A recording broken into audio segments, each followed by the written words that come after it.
There's been a lot of buzz about dubious chemicals in the environment that might contribute to some pretty frightening stuff like obesity, breast cancer, thyroid issues, and they seem to lurk everywhere. In pesticides, cosmetics, and especially plastic packaging.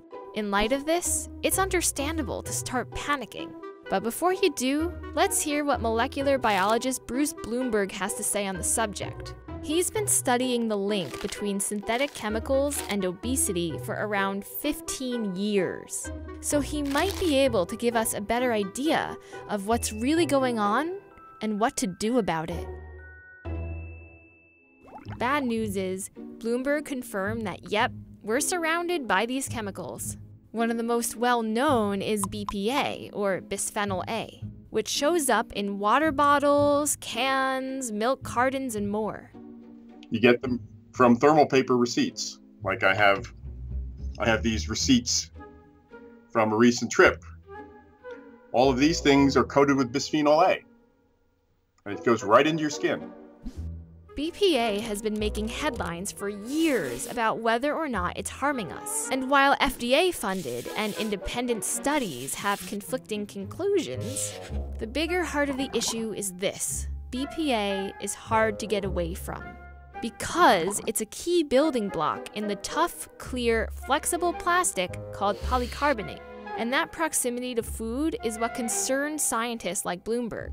You don't want to store food in plastics because some fraction of those plastics will leach into your food. The BPA molecules that make up plastic are bound together by what's called an ester bond, which is extremely sensitive to heat. So when you heat up your food in plastic, that heat breaks some of the bonds, releasing the chemicals into your food. A survey by the CDC of 2,517 people estimated that over 90% of Americans have detectable levels of BPA in their urine. And BPA isn't alone. Phthalates, which make plastic flexible, can also leach into food when heated.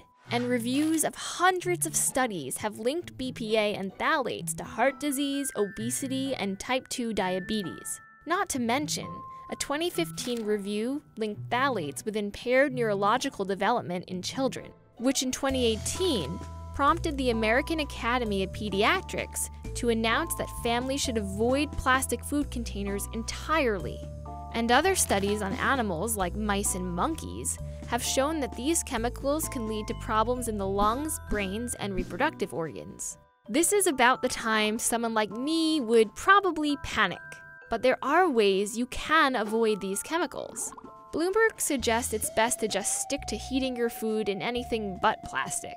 Now, quick aside, BPA-free plastic containers aren't the answer, because research suggests that BPS and BPF, the most common replacements for BPA, might have similar effects on your body.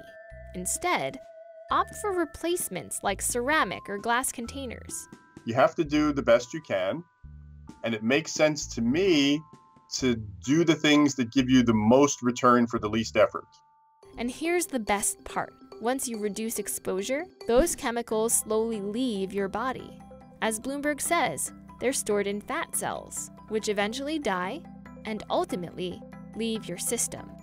Don't stress about it, right? Do your best and make conscious choices to improve things.